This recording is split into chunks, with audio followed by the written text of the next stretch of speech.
The rain had not stopped for 9 days. This was the first thing people remembered afterward, when they tried to reconstruct the sequence of events that had unmade the Ashworth household. Not the girl herself, not what she could do, not the particular quality of her eyes, or the way animals behaved in her presence.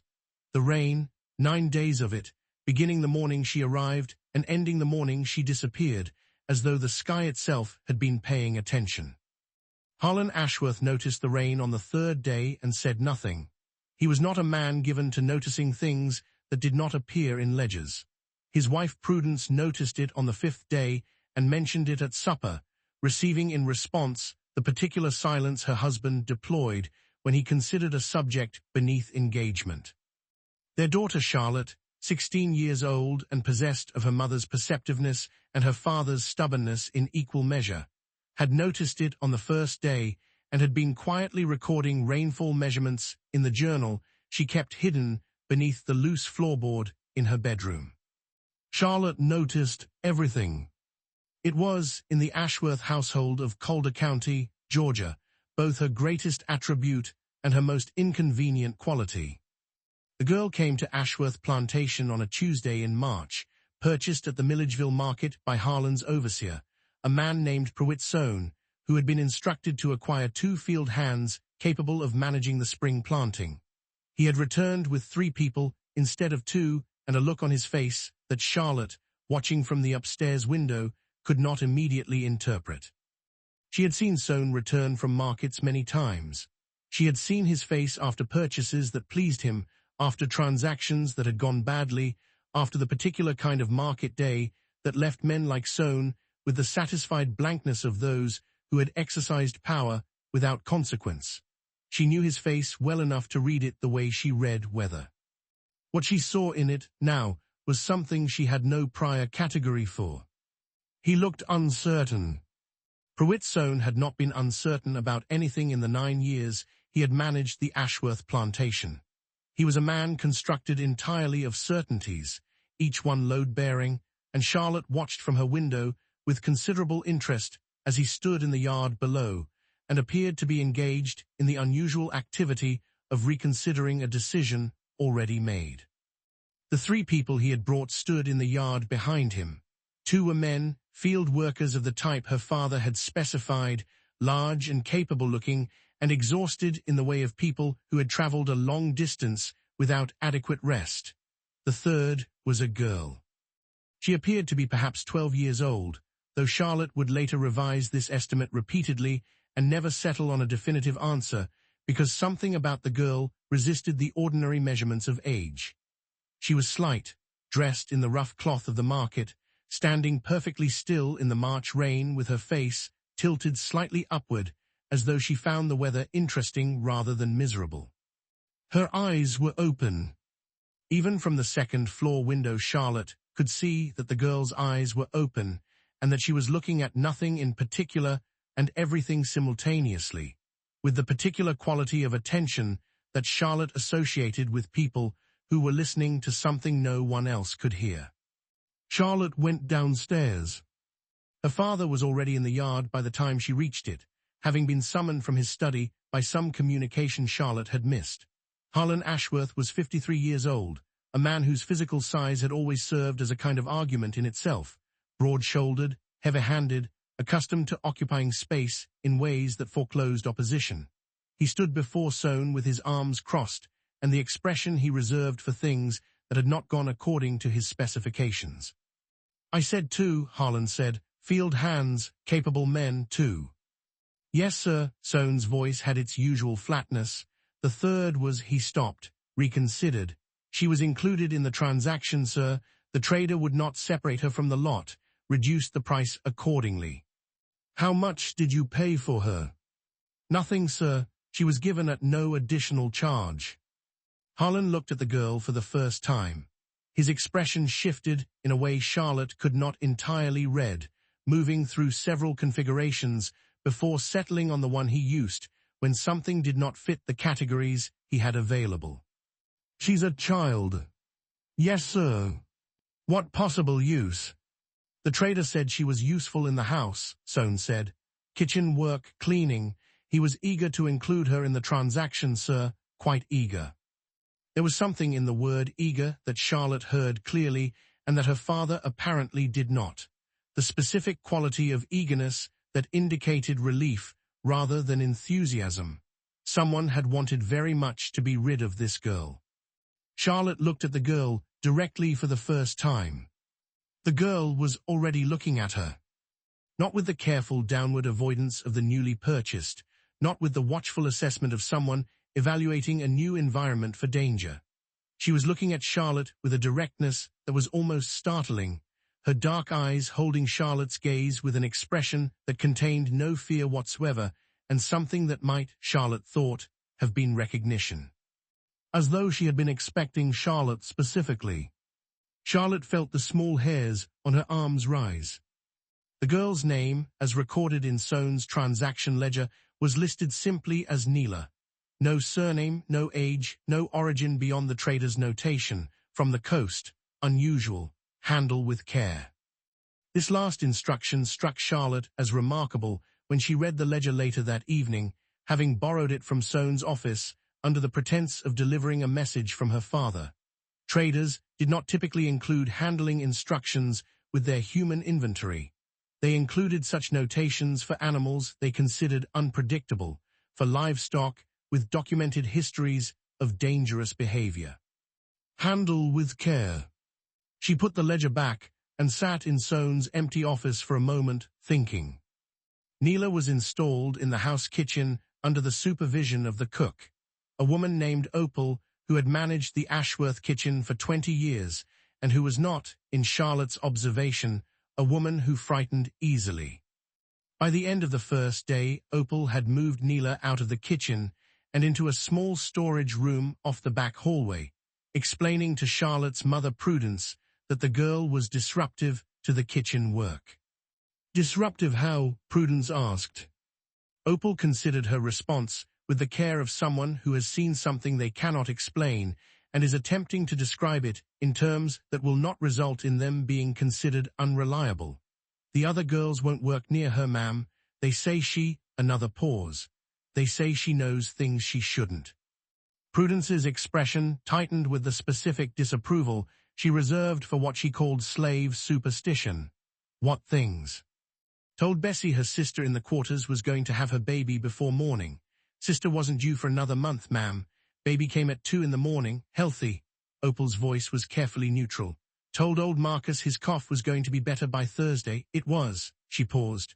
Told cook girl Rabah something about her son. Don't know exactly what. Rabah wouldn't say, but she won't be in the same room as the girl now, and she was fine before. Prudence dismissed this with the efficiency of a woman who did not have time for complications. She may stay in the storage room, keep her occupied with mending. Yes, ma'am. Opal hesitated at the door. One more thing, ma'am. She hasn't eaten since she arrived. I've put food in front of her 3 times. She doesn't touch it. She'll eat when she's hungry enough. Yes, ma'am. Opal's expression suggested she was not entirely certain this was true. Charlotte visited the storage room the following morning. She had thought about how to approach this with more deliberation than she typically applied to anything, which was itself informative.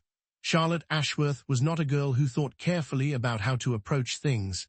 She was a girl who moved directly toward whatever interested her and dealt with consequences afterward. The fact that she was approaching this particular thing with caution told her something about the thing. Nila was sitting on the floor of the storage room with her back against the wall and her hands resting open in her lap. Not mending, not sleeping, simply existing in the particular stillness that Charlotte had first noticed in the yard. The single window of the room was high and narrow, admitting a strip of grey morning light that fell across the girl's face and made her look simultaneously very young and very old. Charlotte sat on the floor across from her without asking permission. I'm Charlotte, she said. I know, said Nila.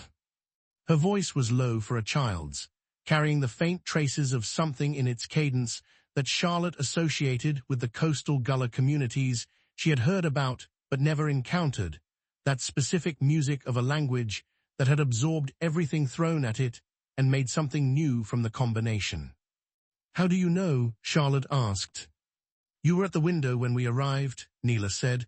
"You watched for a long time. People who watch that way remember what they see. You saw me, you will keep seeing me." A pause. "That is why I am here." Charlotte absorbed this. "Where are you from?" "Before the market. Before everything." Nila looked at the strip of light on the floor between them. The islands first, then the coast, then several places that don't matter now. She spoke of this geography with the detachment of someone reciting a route rather than a history. "Each place I was at, something happened, then I would be sold, then another place, then something would happen." She looked up at Charlotte. "You want to ask me what happened?" "Yes." "People saw things they did not expect to see, or things happened that should not have happened, or I said something I should not have known." A slight pause. "Or all three." "What kind of things?" Nila was quiet for a moment. In the silence, Charlotte became aware of the rain against the storage room's single window, its steady rhythm that had been present since the girl's arrival, and that Charlotte had already begun to think of, without fully acknowledging the thought, as connected to Nila's presence in some way she could not yet articulate. "Show me your hand," Nila said. Charlotte extended her right hand. Nila did not touch it. She looked at it with the same quality of focused attention she had brought to everything else, her dark eyes moving across Charlotte's palm with the thoroughness of someone reading a text in a language they knew well. "Your mother will be sick in June," Nila said. "Not dangerously. She will recover fully by August, but the recovery will be slow, and during it you will manage this household alone, and you will discover that you are considerably more capable of this than anyone, including yourself, currently believes." Charlotte kept her hand extended and her expression neutral with some effort. And there is a letter coming from your father's brother in Savannah. It contains information your father does not want you to have. You will read it anyway." Nila finally looked up from Charlotte's palm. "You should." Charlotte lowered her hand slowly. Her heart was doing something irregular that she was attempting to ignore. "You can read palms." "No," Nila said with what might have been the ghost of amusement. "I can read what is true. The hand gives me something to focus on. It is not the source." She paused. "The source is something I have never been able to adequately explain to anyone who asked, which is most people who have met me." Charlotte looked at this girl, 12 years old, or perhaps not 12, perhaps not any age that fit the available categories, and felt something shift in the architecture of what she believed was possible. "Will you try to explain it to me?" Charlotte asked. Nila considered this for a moment with a seriousness that Charlotte found, paradoxically, reassuring. Not the performance of consideration, actual thought. "You are the first person who has asked that question correctly," Nila said finally. "What do you mean, correctly?" "Everyone else asks what are you. You asked me to explain it. The difference matters." She paused. "Yes, I will try." Outside the storage room window, the rain continued. In his study, Harlan Ashworth reviewed his accounts with the focused attention of a man who believed that sufficient attention to numbers could forestall all categories of chaos. He had no awareness that 40 feet away his daughter was sitting on a floor having a conversation that would eventually rearrange everything he thought he understood about the nature of the world he inhabited. In the kitchen, Opal moved through her morning work with the deliberate efficiency of someone who had decided to focus very carefully on the things directly in front of her, and not think about the storage room off the back hallway or what the girl in it might be doing. In the quarters, the two field hands who had arrived with Nila went about their first morning of work at the Ashworth plantation. When someone asked them about the girl, about where she had come from and who she was and what they knew of her, they looked at each other with a particular expression. "We don't know her," one of them said. "The trader put her with us at the last minute, said she needed to go somewhere and we were going somewhere." He paused. "But I'll tell you this, 3 days on the road with her, not once did anything bother us. Dogs that came at us at night turned away. Rain went around us when it could have gone through us. One night a patrol came close enough we could hear them talking and they just didn't see us." He went back to work. Handle with care, he said, half to himself. That's what they all say, but they say it wrong. They mean be careful of her, should mean take care of her. There's a difference. The rain came down steadily on Calder County, Georgia, and in a small storage room off the back hallway of the Ashworth house, a girl who could not be adequately categorized began to explain herself to the one person who had thought to ask. Charlotte returned to the storage room every morning for 2 weeks. She told no one. This was not difficult. The Ashworth household operated on the principle that Charlotte's movements were her own business as long as they did not intersect visibly with her father's requirements, and her father's requirements of her were limited to appearance at meals, attendance at Sunday services, and the occasional performance of daughterly deference when visitors were present. Beyond these obligations, she existed in a kind of benign neglect that she had learned to use as freedom. She brought paper and pencil on the third visit. Nila watched her arrange these items without comment. I want to write down what you tell me, Charlotte said, not because I don't believe you, because I want to understand it precisely, and I think better when I write.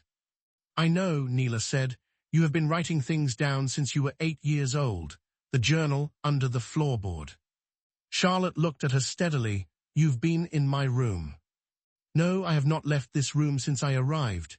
Nila paused. I simply know that is what I am trying to explain to you.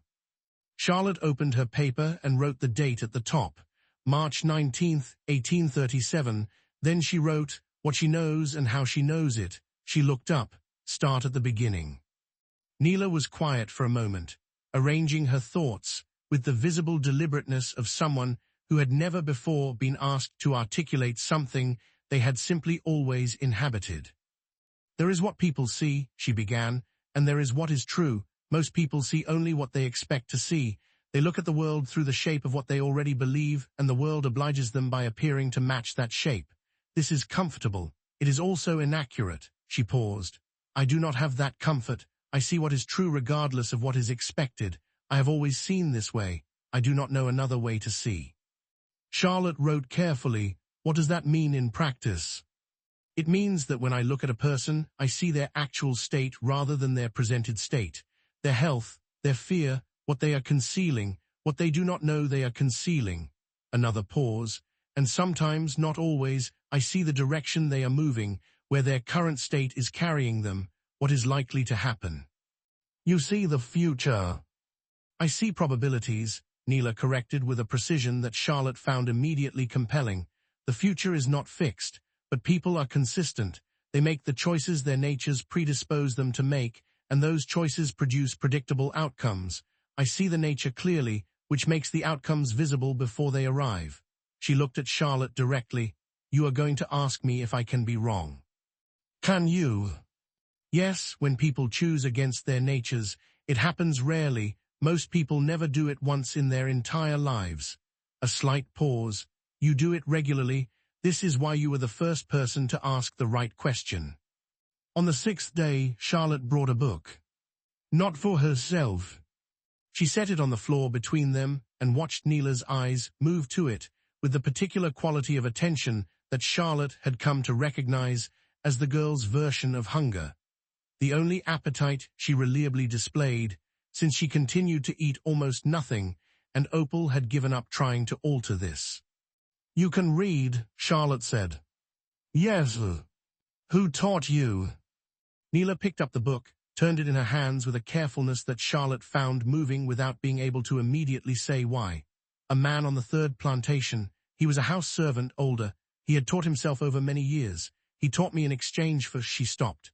In exchange for information, I was able to give him about his daughter. She had been sold away 6 years before. He wanted to know if she was alive. Was she? Yes, and well, and had a child of her own.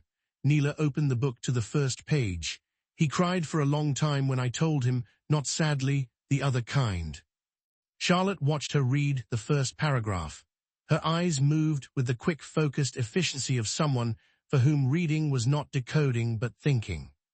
The plantation where he was, Charlotte said carefully, before you were sold away from it, what happened there? Nila closed the book, not with reluctance, but with the deliberateness of someone setting down one thing in order to pick up another. The master's son was going to do something terrible, she said. I saw it clearly. I told someone. The someone told others. The others went to the master, who did not believe them, but went to his son, who denied it, but understood that his intentions were known. She paused. He told his father I had bewitched the servants, that I was spreading disorder. His father sold me the following week. And the terrible thing did not happen because he knew he was seen. She looked at Charlotte. This is the other thing I do, the thing that gets me sold. I prevent things, not through any action of my own, simply by making the invisible visible, by saying aloud what everyone can already feel but has agreed not to name. Another pause. This is considered dangerous. It is dangerous. The things people have agreed not to name are usually the things the powerful most need to remain unnamed. Charlotte wrote for a long time without speaking. How many times, she finally asked. How many times have I been sold? Yes. Nila considered this. 7. I have been in 7 households since the islands. This is the 8th. She said it without self-pity and without performance, as a simple fact of geography. Each time something was prevented, each time I was removed before whatever came next. Charlotte looked at her. What comes next here? Nila met her gaze. That is what I am still determining. The letter from Harlan's brother arrived on the 23rd of March. Charlotte knew it was coming because Nila had told her so, but knowing something is coming and watching it arrive are different experiences, and she felt something complicated move through her as she watched the rider come up the Ashworth drive from her usual post at the upstairs window. She did not read it that day.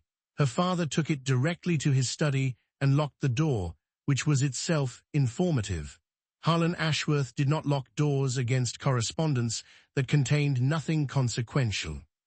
She read it 4 days later. Her father had locked the letter in the lower drawer of his desk, which had a key he kept on his watch chain. Charlotte had known since the age of 11 that the drawer could also be opened with the small brass letter opener if you angled it precisely against the lock mechanism. She had discovered this by accident and had never used the knowledge until now. The letter was from her uncle Cornelius Ashworth, who operated a legal practice in Savannah and who had been managing certain aspects of the Ashworth family's financial arrangements for a decade. It was 3 pages long. Charlotte read it standing at her father's desk, listening for footsteps, her body moving through the particular stillness of concentrated reading. By the 2nd page, she understood why her father had locked it away. The Ashworth plantation, all 400 acres of it, the house, the outbuildings, the livestock, and by legal extension, the people her father considered his property, was carrying a debt load that Cornelius described in the careful language of a lawyer delivering bad news to someone he feared. The cotton market had been declining for 3 years. Harlan had borrowed against future yields that had not materialized. 2 of the loans were now in a state that Cornelius described as requiring immediate attention, and one was in a state he described as past the point of private resolution. The plantation was failing. Charlotte put the letter back, relocked the drawer with the letter opener, and went to find Nila. You already knew, Charlotte said, sitting down on the floor of the storage room. Yes. How long has it been failing? Since before I arrived, the trajectory was already established. Nila's voice was careful. This is partly why I am here. Charlotte looked at her. What do you mean? The trader who sold me to your overseer. He was also a creditor of your father's, a minor one, but he knew the situation. He gave me away with the transaction because he wanted to observe what happened here. A pause. Traders who deal in people like me, people with particular abilities, we are sometimes used as instruments, put into households to accelerate certain outcomes. Charlotte felt cold. He was using you too. To observe, perhaps to report.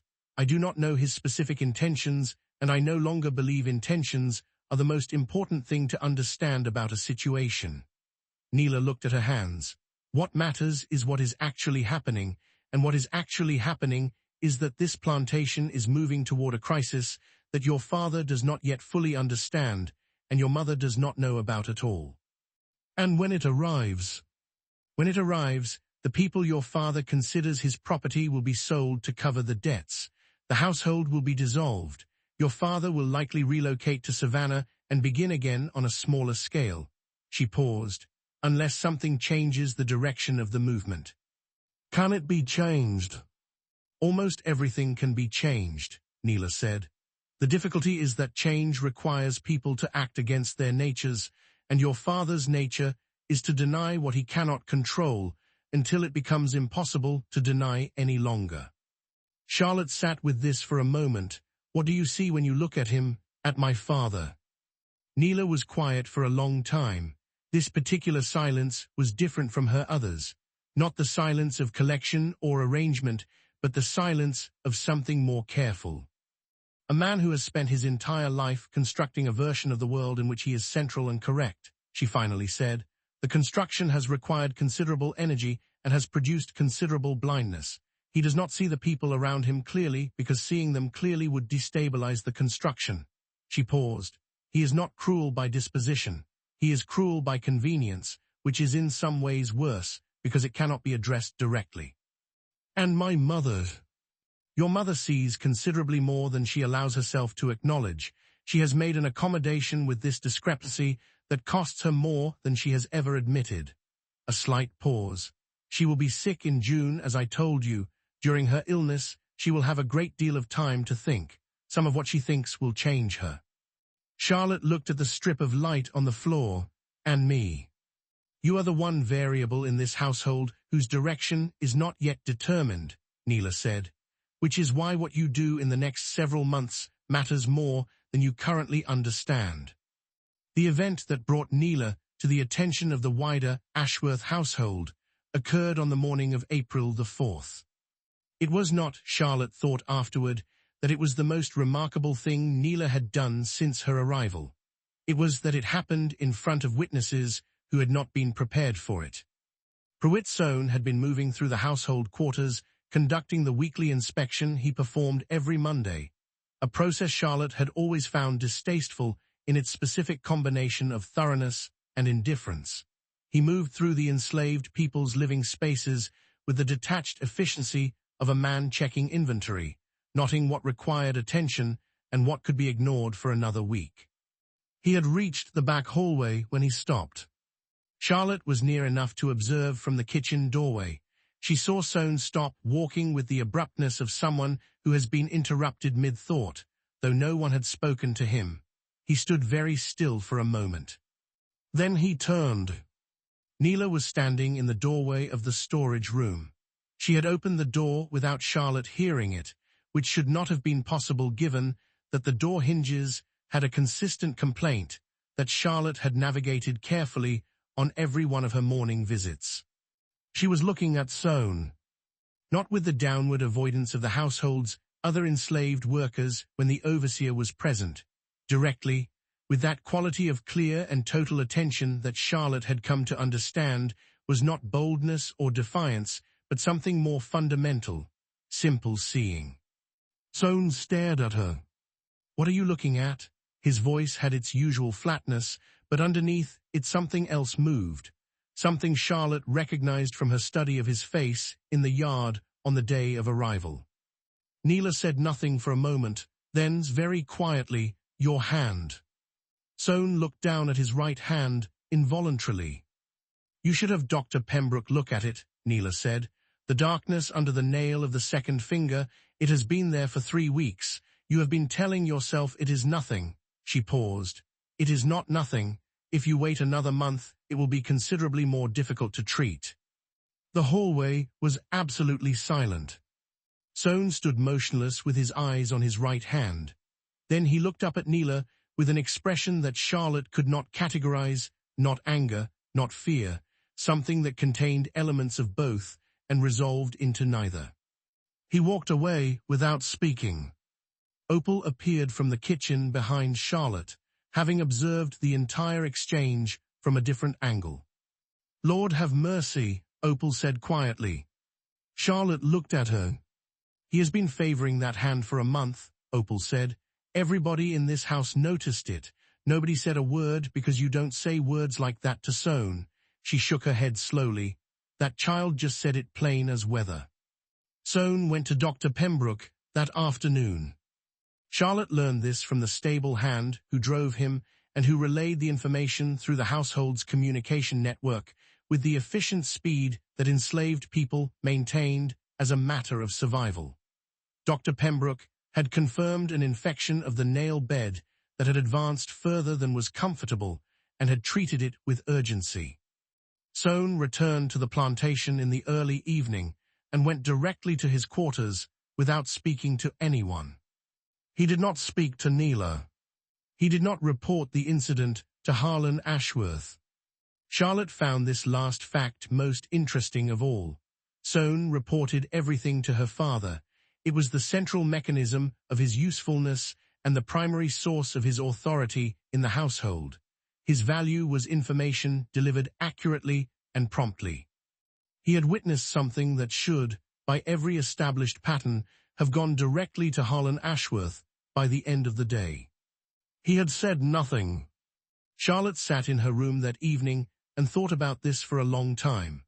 A man whose entire identity was constructed around certainty and control had encountered something that did not fit his categories, that could not be made to fit his categories, and he had responded not by eliminating it or reporting it, but by saying nothing.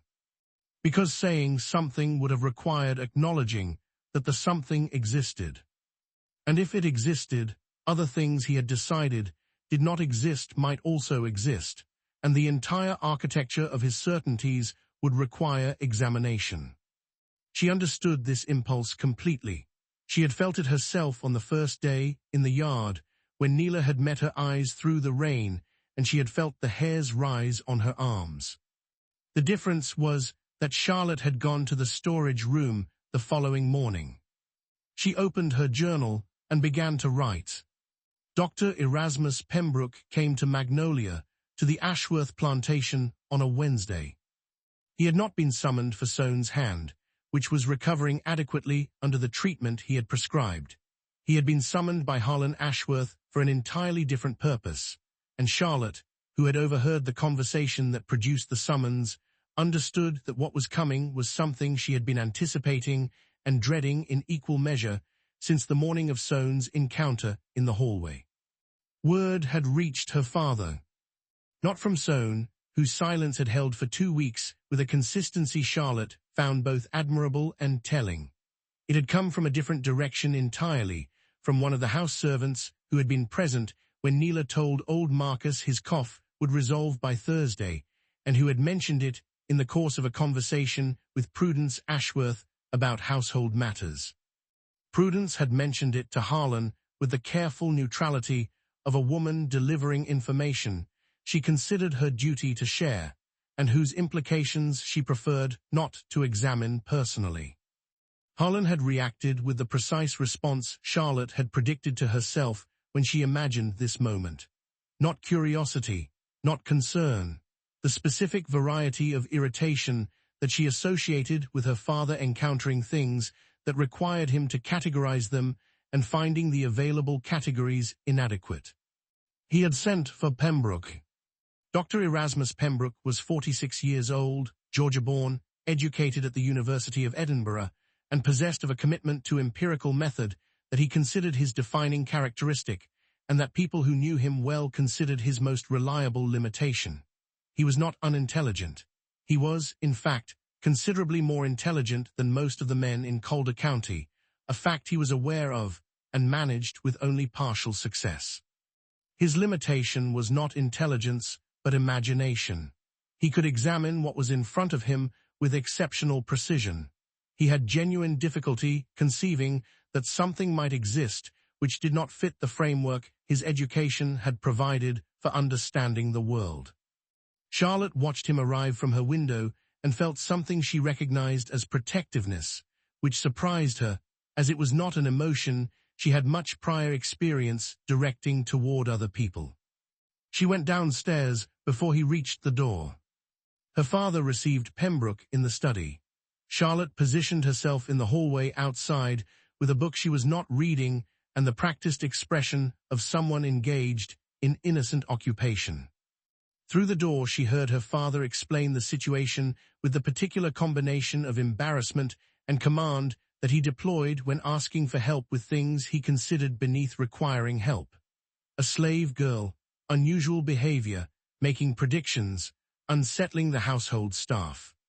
She heard Pembrook's response, which was measured and scientific, and already, Charlotte thought, constructing the explanation before he had examined the subject. She went to the storage room. "He's here," Charlotte said.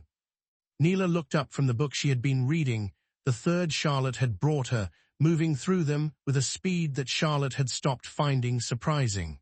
"I know." "What will you do?" "Answer his questions truthfully." Nila set the book down with her characteristic careful precision.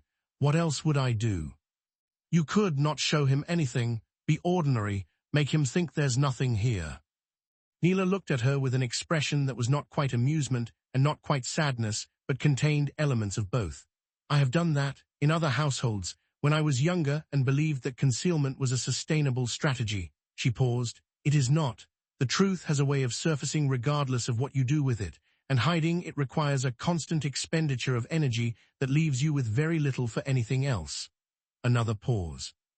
"I decided some time ago that I would rather be clearly seen and dealt with honestly than hidden and dealt with on the basis of a fiction."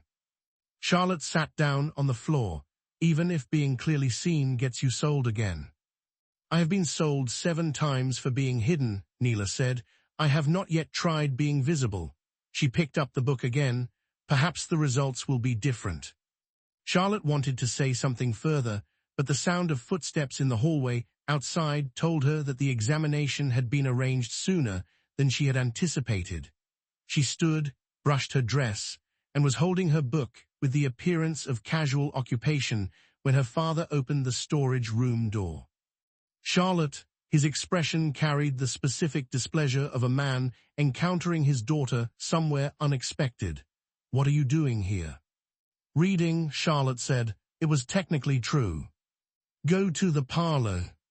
Charlotte went to the parlor and sat for approximately 4 minutes, which was as long as she could sustain the sitting before she returned to the hallway and positioned herself outside the storage room door with greater care than before. Pembrook conducted his examination with the thoroughness his reputation required. Charlotte could hear most of it through the door. The parts she could not hear she reconstructed later from Nila's account, and from the notes Pembrook left with her father, which Charlotte read 3 days after his visit through the same combination of opportunity and determination she had applied to Cornelius's letter. He began with the physical: height, weight, the condition of eyes, ears, and reflexes. He asked Nila standard questions designed to assess cognitive function, sequences, reasoning problems, memory tasks. Charlotte could hear Nila's responses, quiet and precise, answering each question accurately, while something in her voice suggested she understood these were not the questions that mattered. Then Pembrook moved to the other part. He had prepared, Charlotte gathered, a series of tests, objects sealed in envelopes whose contents Nila was asked to identify. Questions about specific facts he had written on paper he held face down. A description he had memorized of a scene he had witnessed that morning before leaving Calder, which he asked Nila to describe without having been present. Charlotte pressed her ear more firmly against the door. She heard Nila correctly identify the contents of 3 sealed envelopes in succession. She heard Nila answer 2 of the written questions accurately and indicate uncertainty about the third, explaining the specific nature of the uncertainty in terms Charlotte found remarkably precise. She heard Nila describe the scene Pembrook had witnessed that morning: a woman dropping a basket of oranges in the Calder Market Square, the specific color of her dress, the direction the oranges had rolled, the expression of a child who had stopped to watch, with an accuracy that produced a silence from Pembrook so complete that Charlotte held her own breath. Then she heard Pembrook begin to explain what he had witnessed. He did it carefully, with the methodical precision of a man constructing a wall between himself and an implication. He used words like heightened perceptual sensitivity and pattern recognition beyond normal parameters and possible neurological anomaly, producing apparent predictive capacity. He spoke about cold reading techniques employed by carnival performers. He spoke about confirmation bias and the tendency of observers to remember accurate predictions and forget inaccurate ones. He spoke for a considerable time. When he finished, Nila said, "Your wife's name was Catherine. She died 4 years ago in the spring. You kept her reading glasses in your coat pocket for 2 years afterward and only recently moved them to your desk drawer because a colleague suggested the habit was impeding your recovery." A pause. "It was not impeding your recovery. You were simply not ready. You are closer now." Another silence. Longer than the previous one. "The drawer is in your office at home," Nila continued quietly. "The left one. You will go home tonight and move the glasses back to your pocket. Not because I told you to, because you have been thinking about it for 3 weeks, and this conversation will resolve your uncertainty." She paused. She would have found the results of this examination interesting. She believed in things her education had not prepared her for. She considered this an asset. Charlotte stood in the hallway and heard nothing for a long time. Then she heard the sound of Pembrook rising from his chair. His notes, when Charlotte read them 3 days later, contained none of this. They described a subject of unusual cognitive ability, possible explanation in heightened sensory processing, recommended monitoring for signs of mental instability, found no evidence of supernatural capacity, considered the household staff's responses to be a combination of superstition and susceptibility to suggestion. They were precise, professionally written, and described a situation that bore almost no relationship to what Charlotte had heard through the door. She sat with these notes for a long time. Then she went to find her father. "I want to keep her," Charlotte said.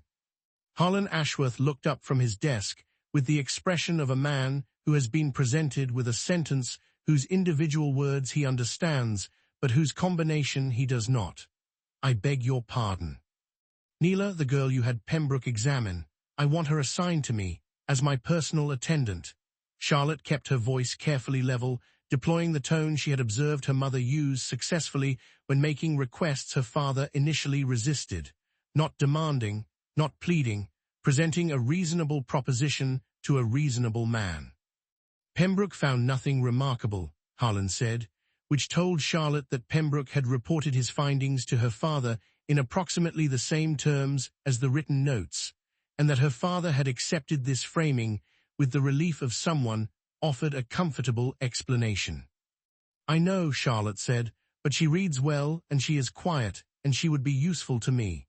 She paused, measuring, "and she is clearly unsettling to the kitchen staff, so keeping her there is a continued disruption to the household operation." This last argument was the one that landed. Harlan Ashworth could dismiss his daughter's preferences without effort. He could not as easily dismiss a practical argument about household efficiency. "Fine," he said, returning to his accounts. "She's yours, keep her out of the way." Charlotte told Nila that evening. The girl received the information with her characteristic stillness, and Charlotte had learned enough by now to read the small variations within that stillness. What she saw was not relief exactly, something more complex. The expression of a person who has been waiting for a particular outcome, and now that it has arrived, is experiencing the specific mixture of vindication and responsibility that comes with being right about something important. "You knew he would agree," Charlotte said. "I knew you would ask correctly," Nila said, "and that you would choose the right argument. I was less certain about him." A pause. "He is more practical than I initially assessed."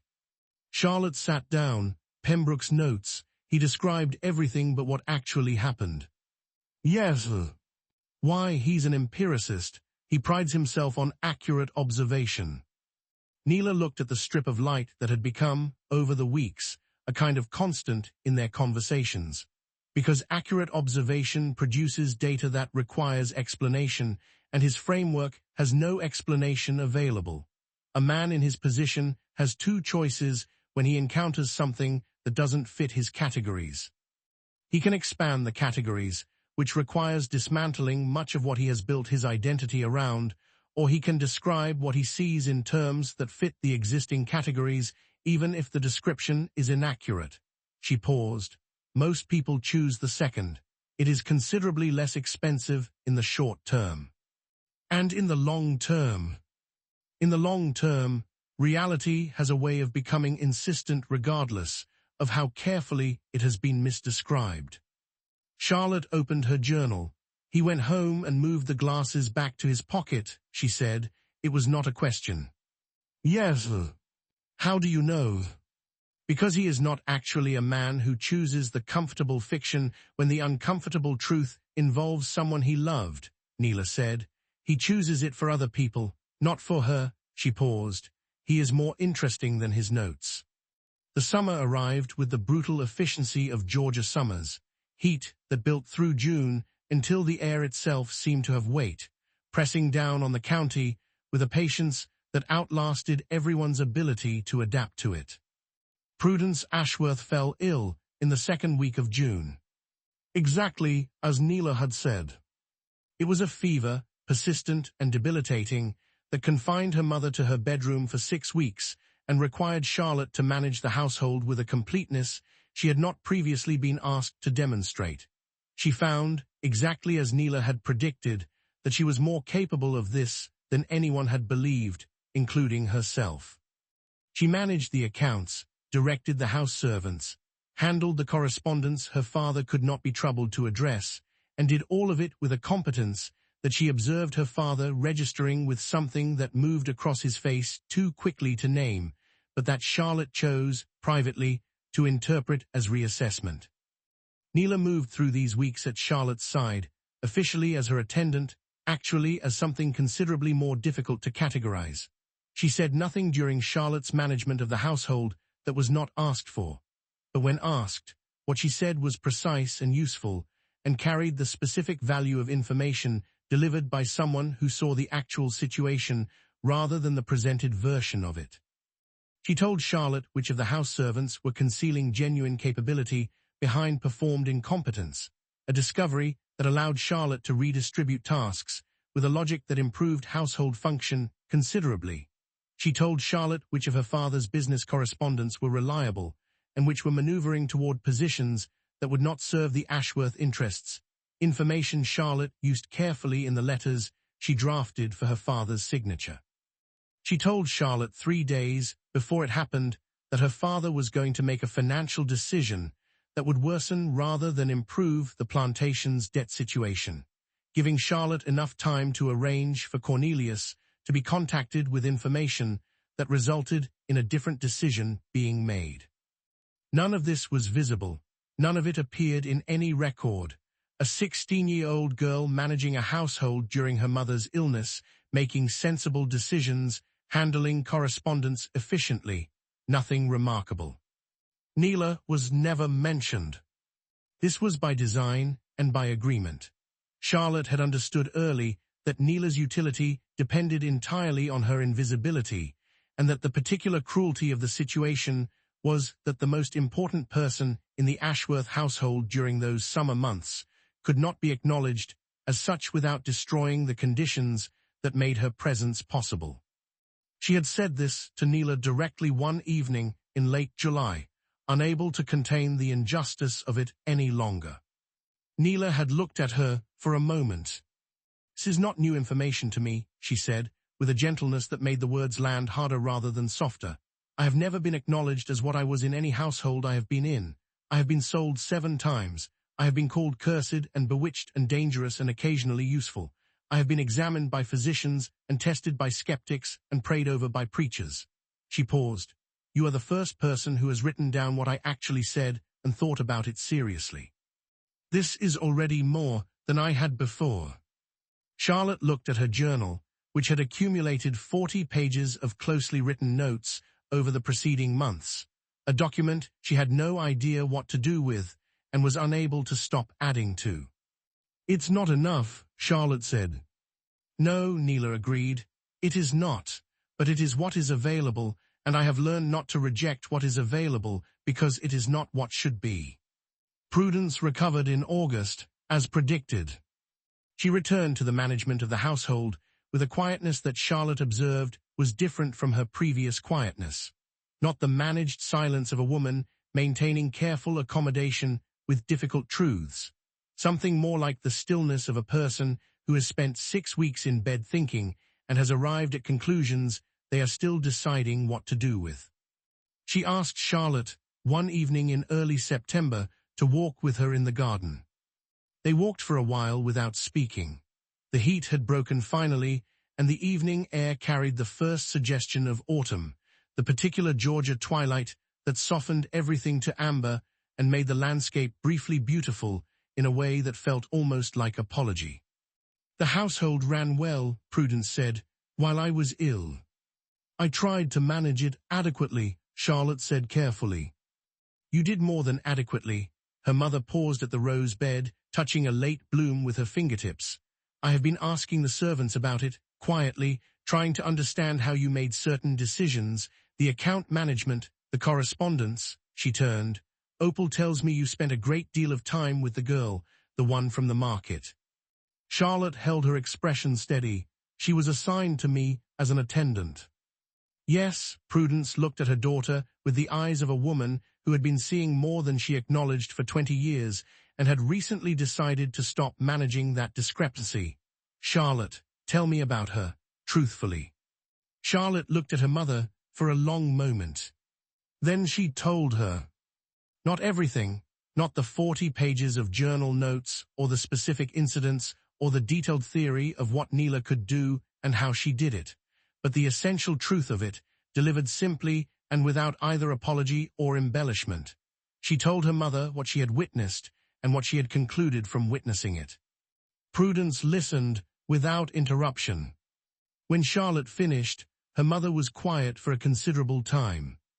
"Pembrook found nothing," Prudence said finally. "Pembrook found exactly what he was looking for," Charlotte said, "which was nothing, because nothing was the only result his framework could accommodate." Another silence. "What do you intend to do?" Prudence asked. "Keep writing it down," Charlotte said. "Keep paying attention.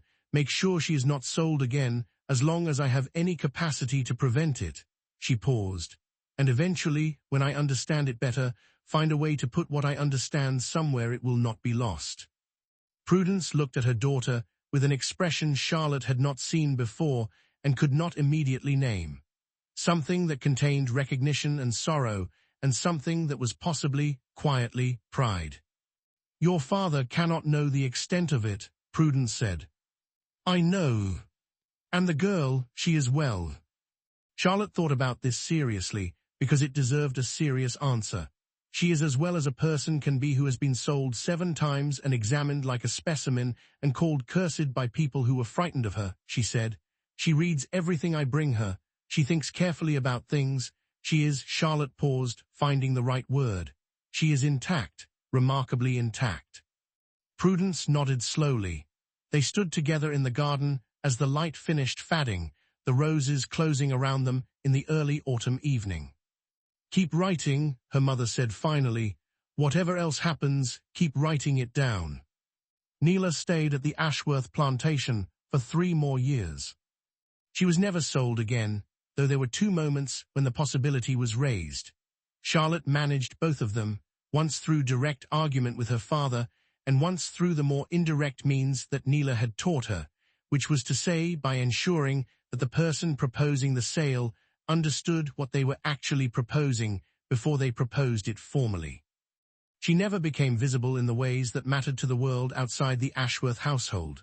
The 40 pages of journal notes became 60, then 90, then more than Charlotte could easily number, documenting with careful precision what Nila had said and what had subsequently proven accurate, and the specific quality of attention Nila brought to the world and what it produced. What Nila had called seeing what is true rather than what is expected. Charlotte would spend 20 more years trying to find adequate language for what she had documented in those journals, corresponding eventually with several natural philosophers in the North who engaged with her observations seriously, though always at the remove of scholarly caution, never quite willing to commit to conclusions their frameworks made expensive. The journals themselves survived. They were found in 1891, 60 years after the events they described, in the estate of Charlotte Ashworth Calloway, who had died at 70 years old, having never published what they contained, but having also never destroyed them. A researcher named Harriet Bourne, working on a study of antebellum Georgia, found them in a trunk and spent 3 years reading and rereading them before writing the paper that first brought their contents to wider attention. The paper was titled simply, "Evidence Dismissed."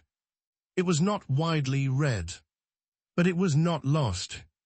And Nila, whose last name no record had ever thought to preserve, whose origins had been documented only as from the coast, unusual, handle with care, existed in those pages with a clarity and completeness that the world she had inhabited had been careful never to grant her. Seen finally, clearly and completely seen, by the one person who had thought to ask the right question and had kept asking it for 3 years in a small storage room off the back hallway of a Georgia plantation, while the rain came down and the world outside continued, as it always had, to see only what it expected.